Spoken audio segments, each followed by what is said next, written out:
विधानसभा लढण्यासंदर्भात अजित पवारांच्या एजन्सीकडून कर्जत जामखेडमध्ये सर्वे। रोहित पवारांची एबीपी माझाला एक्सक्लुझिव्ह माहिती। अजितदादांनी इंदापूरचा पर्याय ठेवल्याचाही दावा।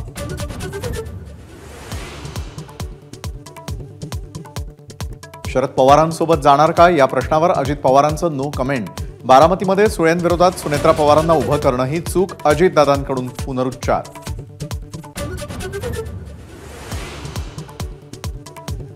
7 ते 8 वेळा बारामतीमधून लढलो, आता रस नाही। अजित पवारांच्या वक्तव्यामुळे चर्चांना उधाण। बारामतीमधून अजित पवारांऐवजी जय पवार विधानसभेसाठी मैदानामध्ये उतरणार असल्याची चर्चा।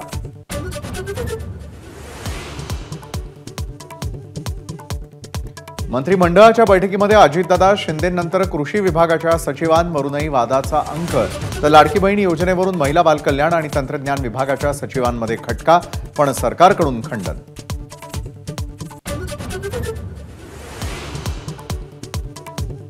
उद्धव ठाकरे महाविकास आघाडीचे प्रचार प्रमुख असणार, काँग्रेसनंच प्रस्ताव दिल्याची सूत्रांची माहिती। मुख्यमंत्री पदाचा चेहरा मात्र निवडणुकीनंतरच ठरण्याची शक्यता।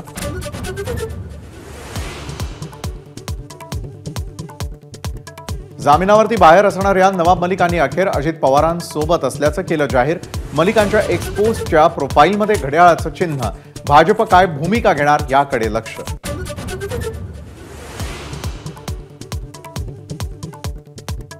₹1500 देऊन सरकारनं बहीण भावाच्या नात्याचा व्यवहार केला। लाडकी बहीणवरून सुप्रिया सुळेंची टीका, तर योजनेमुळे मोठ्या ताईंना पोटदुखी। चित्रा वाघांचं प्रत्युत्तर।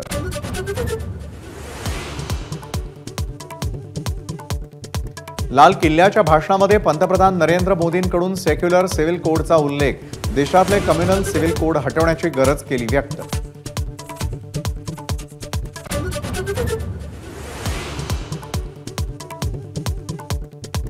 एक देश एक निवडणुकीसाठी पंतप्रधान मोदींची पुन्हा एकदा बॅटिंग।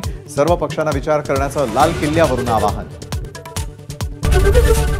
एबीपी माझा, उघडा डोळे बघा नीट।